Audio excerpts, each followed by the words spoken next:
Latest updates ఎప్పటికప్పుడు పొందడానికి big TV WhatsApp channel follow అవ్వండి. లింక్ డిస్క్రిప్షన్ లో ఉంది.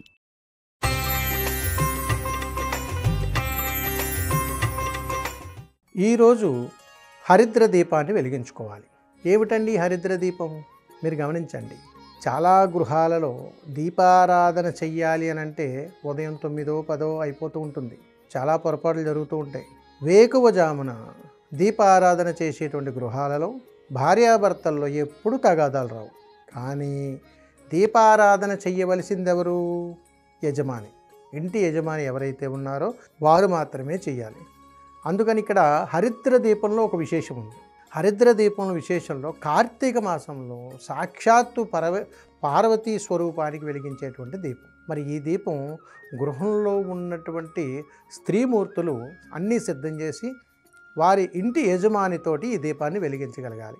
అంటే సాయంకాలం పూట మీరు నదీ పరివాహ ప్రాంతంలో ఉన్నటువంటి దేవాలయాన్ని సందర్శించి అమ్మవారి దేవాలయాన్ని దర్శనం చేసుకొని తరువాత శివాలయ దర్శనం చేసి ఆ శివాలయ ప్రాంగణములో ధ్వజుడు దగ్గర అంత హరిద్రాన్ని అంటే పసుపును వేసి ఆ పసుపు ముద్ద పైన 2 ప్రమిదలు ఉంచి దానిలో ఆవు నేతిని వేసి 2 ఒత్తులను ఒక ఒత్తిగా చేసి దీపాన్ని ఇంటి యజమాని చేత వెలిగించేలా చేయండి.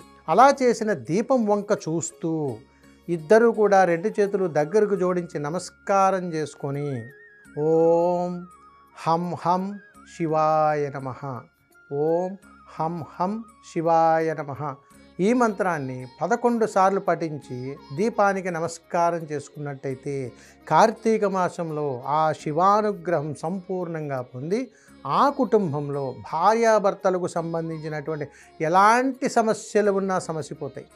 కాబట్టి ఈ కార్తీక మాసంలో ఆ శివానుగ్రహం కోసం చాలా చక్కగా ఈ హరిద్ర దీపాన్ని వెలిగించండి, శివానుగ్రహాన్ని పొందండి. సర్వే జనా సుఖినో భవంతు. శుభం. నమస్కారం.